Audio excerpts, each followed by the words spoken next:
to you, the show that celebrates the art of lying. On Lee Mack's team tonight, the England star who once beat Wayne Sleep. Luckily, it was in I'm a Celebrity and not with a cricket bat. It's Phil Tufnell! And a splendid comedian who likes to satirise the great and the good. So it'll be nice for him to have a night off and mix with us lot. It's Marcus Brigstocke! And joining David Mitchell tonight, an actor and comedian who, during his 13 years as a drama teacher, said he found his pupils inspirational. They inspired him to leave teaching and become a comedian. Greg Davies! And as one of the longest-serving presenters on Blue Peter, she became an expert at explaining things in a way that a child could understand. Excellent training for sitting opposite Lee this evening. It's Konnie Huck! Right, we start with round one, which is Home Truths, where our panellists each read out a statement from the card in front of them. To make things harder, they've never seen the card before, so they've no idea what they'll be faced with. It's up to the opposing team to sort the truth from the lies. And Greg, you are first. Am I? You are, yes. For my first term at university, I rented the bathroom in a student house and slept in the bathtub every night. Greg? Yes? Before we even start this, can you stand up? There'll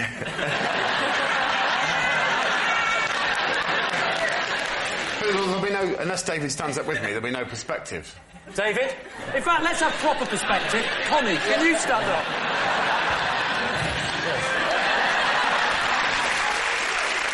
You know the question. Yeah. What's the answer?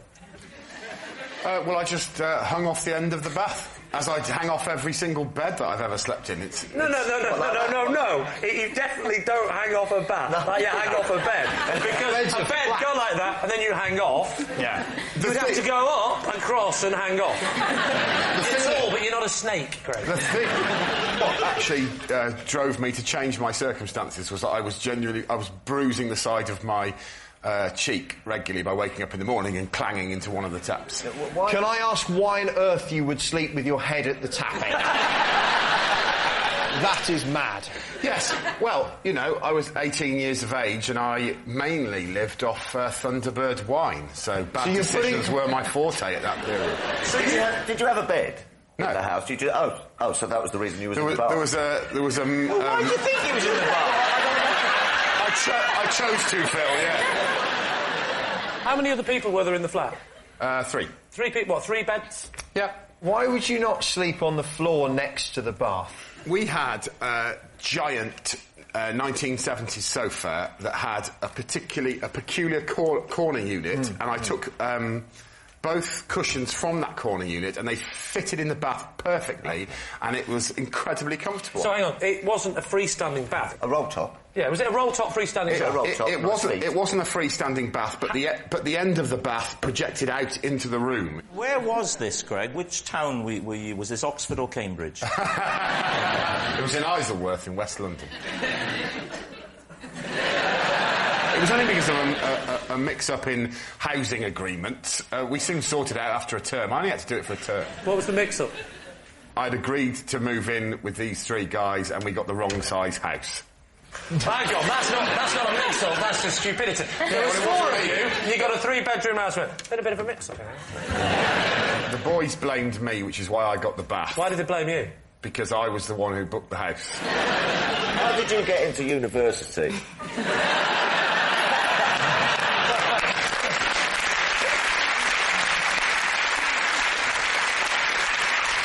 So, Lee, what are you thinking? Marcus? I think it's too preposterous to be true. The taps. Phil? Taps for me, you don't... If you're going to sleep in a bath, you don't put your head up the tap. I think it might be true, but I'm not going to Oh, well, you're the skip. You've got the armband, son. I might be the Do skip. you get armbands if you're a captain? Only if you can't swim. I'm telling you, I don't know if this is in the spirit of this game, this is true.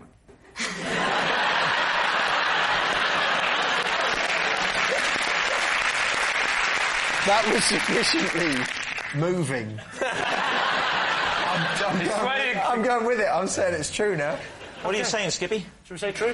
True. Not Skippy, Rob, not Skippy. That's not good, right? I'm not going to go and fetch help. has fallen into a mine shaft. We're going to go for truth. Go on, mate. Change it to truth. We're going for truth. You're saying it's true. Greg Davies, were you telling us the truth or were you telling a lie? Do you feel, David, any sense of genuine competition in this game? Yes, I do, yeah. Then I think you're going to like me very much. It was a lie.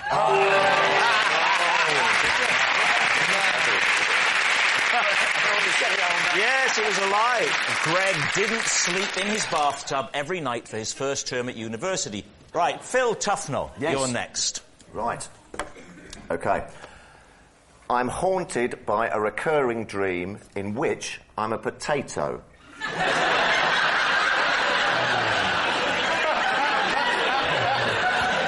David. Okay. How does the dreaming realisation that you're a potato manifest itself? I'm being chased. Oh, right. Oh, yeah, of course, because potatoes get chased all the time. I'm being chased by a pitchfork. How do you know you're a potato? Because you can't move. No, I can't. I've got... It's like Mr. Potato Head. I wear a little trilby hat, little legs, and I'm running along the garden like that. With a pitchfork trying to poke me. And I'm sort of climbing up trees and things, and the pitchfork sort of going for me. And has it ever caught you? No, it has never caught me yet. And then, just as it is going to catch me, I think I'll wake up. What do you think that the pitchfork wants to do? Has it attempted to harvest you? It's a family show. I think all the Heavy with symbolism, David. Yes, it is, isn't it? Yes, there's the a lot of... sturdy steel of the pitchfork, the soft, pliant flesh of the potato. I'm getting a little worked up just thinking about it, to be honest with you. He didn't say it was boiled, did he? I think it's baked. Hey, oh, it is I'm a baked potato. So you're a baked potato? I think I'm a baked... What are you doing in the garden if you've already been cooked? How long have you had this dream? I've had it... He only has it when he's mashed.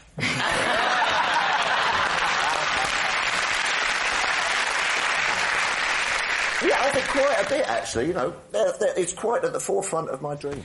I'm just sitting here listening to you. You could be related to Len Goodman from Strictly Come Dancing. Could you just say for me... Look at that, yeah. Your paso doble was lovely. I liked it. It was cool. You're a bit over there, but you're trying hard. I'm going to give you 6. I'm doing Len Goodman from Strictly Come Dancing. What do you think, David? Well, it's possible, isn't it? What do you think? I'm not convinced. I think it's, without question, a lie, because when he was asked how the potato was moving, I actually saw Phil's brain working to think of the Mr. Potato Head. Yeah. It is true that lots of people have dreams, don't they, where they're being sort of chased, don't they? That's quite a natural thing. Yes, generally they haven't become a root vegetable. You think it could be true, don't you? Look, my brain is shot by this game. I think anything could be true. I am so sure it's a lie. Well, we're going to say it's a lie, then. It's going to say it's a lie. OK. Phil Tufnell, were you telling the truth or were you lying? I was telling... No!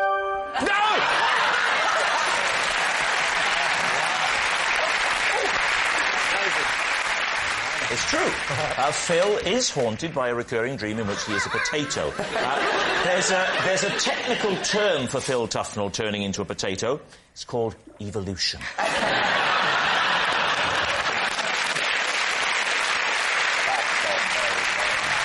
And our next round is called This Is My, where we bring on a mystery guest who has a close connection to one of our panellists. This week, each of David's team will claim it's them that has the genuine connection to the guest, and it's up to Lee's team to spot who's telling the truth. So please welcome this week's special guest, Ian.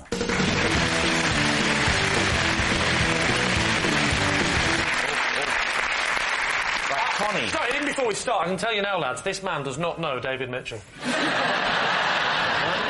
Konnie, what is Ian to you? And this is Ian. When he brought his lizards onto Blue Peter, one of them went missing. Later that evening, I found it in my handbag. All right. David, what's your connection? This is Ian. I sat next to him on a plane, and he had such a fear of flying that I had to hold his hand throughout takeoff and landing. It's Mitchell might know this man really, really well. Greg, how do you know Ian? This is my friend Ian. One night after getting drunk together, he was wrongly arrested on suspicion of murder. So there we have it. Connie's lizard loser, David's terrified passenger, or Greg's falsely accused friend. Where do you want to start? So Ian here brought lizards to a flagship BBC children's programme and left going, well, you don't always go home with the same number of lizards. The great thing with Blue Peter is if you lose an animal there, they'll make up a name for it. What type of lizard? Yeah. Well, there was a selection of lizards. He brought in about 8 or 10 lizards, and there were chameleons. And did of one of them change its colour to the same as your handbag? Yes. And it's getting lost. It wasn't a chameleon. The lizard. What was it? It was a lizard. What was your handbag made? What type of... The handbag was made of snake. No, it wasn't. Whereabouts were you at Blue Peter when you found the lizard in your hand? No, I wasn't. I was actually in my car, and my handbag was on the passenger seat. Yeah. So you opened your bag to get some money out or something? I was in the multi-storey car park, and I'd stopped, and I just wanted to check that I had my phone. Right, And, okay. so and then I was You like... opened it, and did you go, hello? Hello? I had a theory that someone put it in as a joke, but I don't know, and I've not... Oh, the wacky days of Blue Peter. Hilarious! I don't know if it's in the spirit of this game, but it really is true.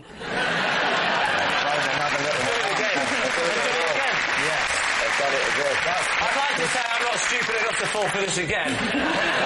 I am. OK, right. David. Yes. Just remind us again of your implausible story. Well, I was on a plane next to Ian, and his fear of flying was such that I had to hold his hand during takeoff and landing. And where were you going from and to? I was going from Gatwick to... That's an airport. Think of another one now. Corsica. Gatwick to Corsica. Yeah. And what did he say? Was there any, for want of a better word, foreplay, or did he go straight into the hand? It was on takeoff. Yeah. He just suddenly started. What? He started sort of making agitated noises. Please, can you do the demonstration? I think we all want to see the agitated noises. Yeah. No. Go on. As I remember it, it was just sort of. Are you sure that wasn't the engine, David?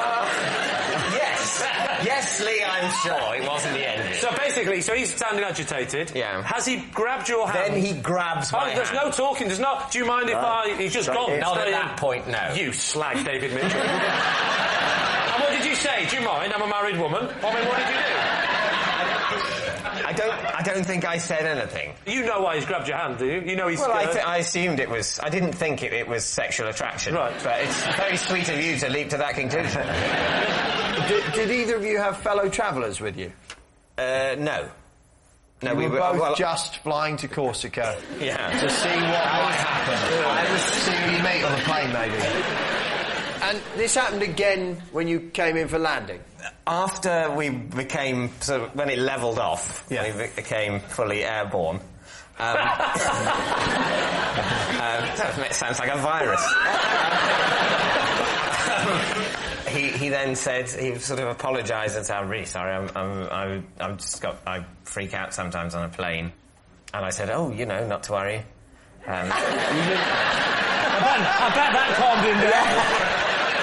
I once stroked a girl's back while we were having a very difficult re-entry over...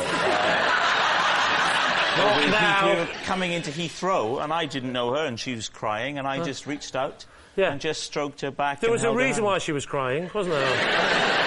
The madman behind was stroking her back. I wasn't behind her. I was like that with her. I was going, hey, it's okay. No, look, it's fine. This is just turbulence. Seriously, this is nothing. This is nothing, honestly. This is normal, really. This bloody hell, look. Not really. And she was quietly sobbing. I mean, it was quite... I'm BAFTA nominated, I should point that out. So these things do happen. That's they definitely happen. There's definitely people getting nervous on flights. I think we have to deal with Greg's story. Go on, Greg. Let's have it. I got drunk with Ian and later he was arrested wrongly on suspicion of murder. Thank God that bit's in. Yeah. So what happened? Well, I wasn't really part of it because we both passed out. It was a college ball, and we all drank vast amounts. Particularly Ian and I drank a ridiculous amount, and then both collapsed. The last thing I remember is Ian falling down and him obviously being horribly hurt, and I woke up on a carpet. And ran upstairs. Nice change from the bath. Not in the bath. I ran upstairs and he was sitting up in his bed, honestly looking, his face was swollen like a pumpkin. And then he told me that night, when he'd been stumbling about drunk, he'd been arrested for murder because someone with a similar facial wound had murdered someone in the town. Someone with a similar... Oh, so the facial wound from falling? Yeah. And someone with a similar facial wound had murdered somebody else? Yeah. That's unlucky. Where was this? How did they know he wasn't the murderer? What was the defining point in the interview? He told me that they'd questioned him for hours, and eventually he said to the police, and I think this is a quote, "I'll be honest with you, lads, I could well have done it."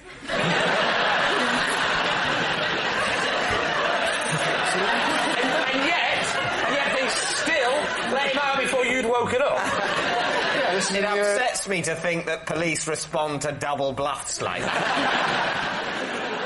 And just to be clear, it was proven at the end that he had absolutely nothing to do with it. Correct. Right. Obviously, otherwise he wouldn't be here. No. We never established just why David was going to Corsica. On his own. Was it Club 18 to 30 again? No, it was a holiday. I was going on holiday with a group of friends, but I could only go a day after everyone else. They made those rules, did they?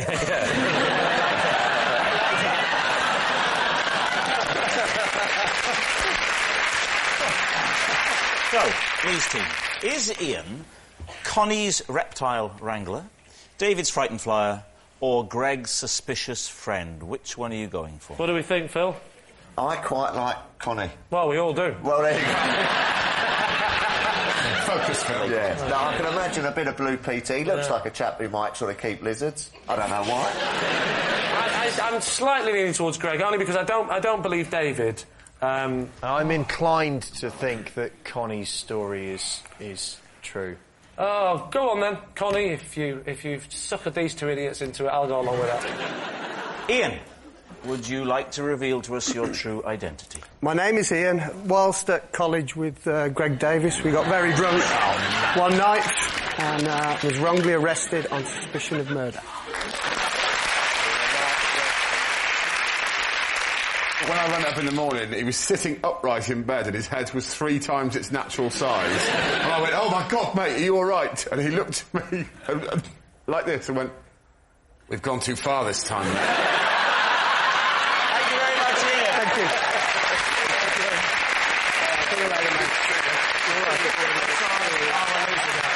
Which brings us to our final round, Quick Fire Lies, in which our panellists lie not only through their teeth, but against the clock. We will start with... Lee, yes. Of course. I once had to show my boss an intimate area of my body to prove why I was late for work. Okay. Which part of your body, and why did that prove that you were late for work? It was my... well, I think we all know what I'm talking about. I don't. No. Well, let's call him Mr. Wee Wee. You actually had to show it to him? I didn't. Well, I didn't have to. He didn't say. You elected. I was like, He didn't say prove it, get it out. But I could tell he was doubting me. You I offered said it. honestly, look, and I got it out. So what was the... What? That's the bit they're all waiting for. Yeah. What did it prove? Mr. Wee Wee had banged his head. What on? What on is a good question. The ceiling. We don't...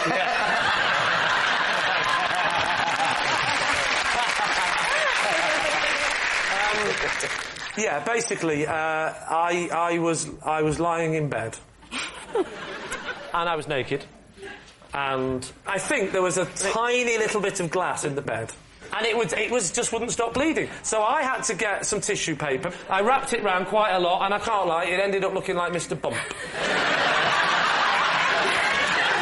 It was blue. It was... I just put lots of it on, and then I just told him the truth. I said, sorry I'm late, there was an incident. Told him the incident. He went, as if to say, you're not telling the truth. I said, do you want to see it? Whizzed it out. He went, oh, it's Mr. Bump. So every time someone raises their eyebrows at you, your instinct is to get your penis. Stop it, Greg, stop it! You know I can't help myself. Stop it! He made you show it. No, he didn't make me. He at never point made me do it. Right. All he did was give you the sign. The thing is... Stop it, Greg! You were in no position to deploy it. I was quite well covered. It was full of bandaged tissue paper. So it was easy to get it out and keep my dignity. In fact, I was quite proud of it. It was like this. I said, you want to have a look at it, mate? There it is. Clap your eyes around that little beauty. Mr. Bump's fainted. Get used to it. David, what do you think? Is he telling the truth? Let's have a decision.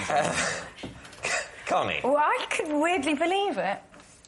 Yes, I could believe it. I mean, it's a very extreme story to have made up. It's too much, so it must be true. Yeah. You're saying true? Yeah. Yeah, we're saying true. You're saying true. OK, Lee, truth or lie? It is, in fact, true.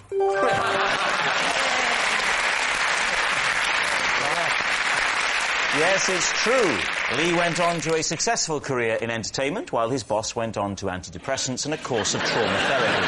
Next, it's David. I recently bought a cat, but took it back a day later because our personalities clashed.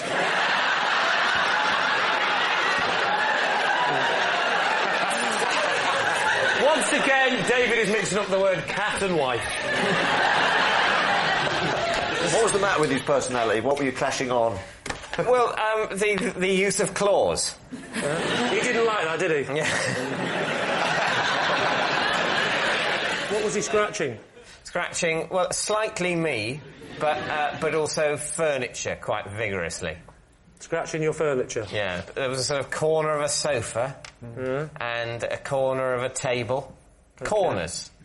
Always the corners? Yeah, always corners. Was he a kitten when you got him? No, sort of, I think sort of about 2.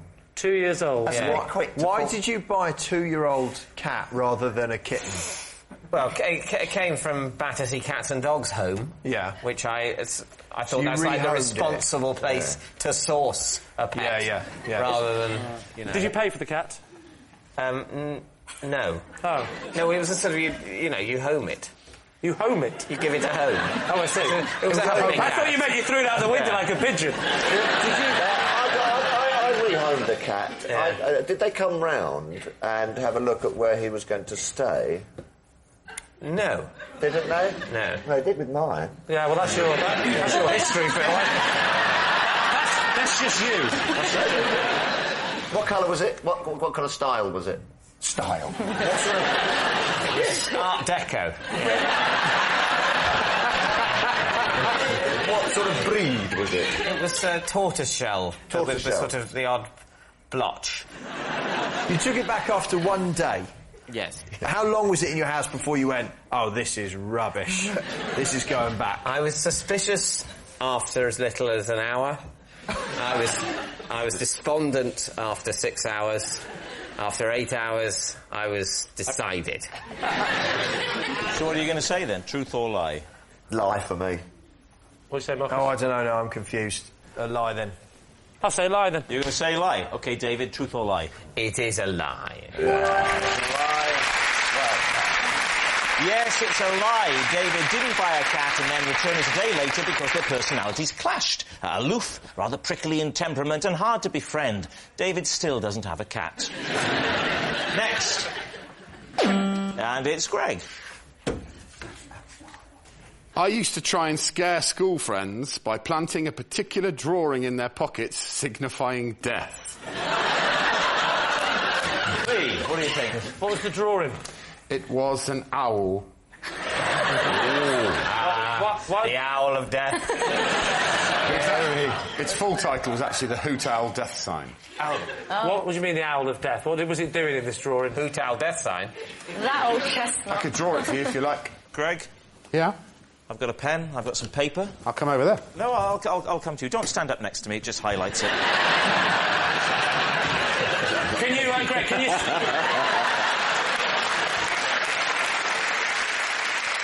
So please, draw the Owl of Death. So...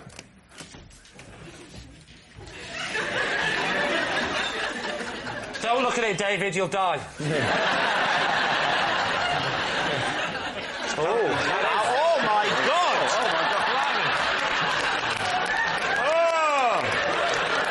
Oh, please put it away. So just imagine you're innocently, you went in your pocket, innocently minding your own business. You go, oh, what's this in my... Oh,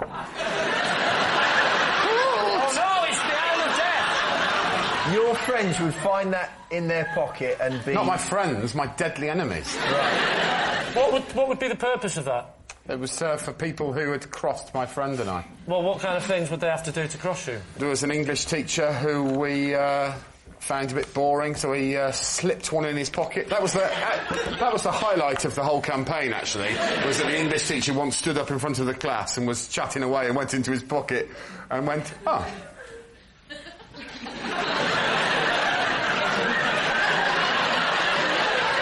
And he went, sorry, everyone. Does anyone know anything about this? Because I've just... Was the purpose of it to scare them? Like you would tell them that later on it was you? Or? No, of course not. We were both nerdy cowards.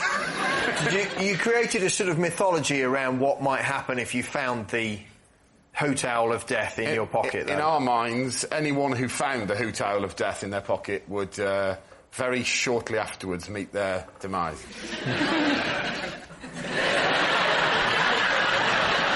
Time to take a guess. What are you going to say? What do we think, Phil? Do you think that is possible? I think it's possible, but I think it's a lie.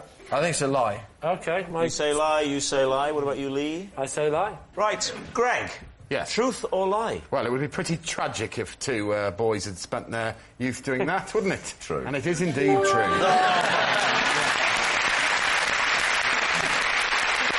Yes, it's true. Greg did try and scare school friends by planting a particular drawing in their pockets, signifying death. Well, that noise signals time is up and it's the end of the show, and I can reveal that David's team are the victors by 7 points to 3. But of course, it's not just a team game. My individual liar of the week is Greg Davies. Yes, Greg Davies, whose stories were so tall, some of them almost came up to his shoulder. Good night.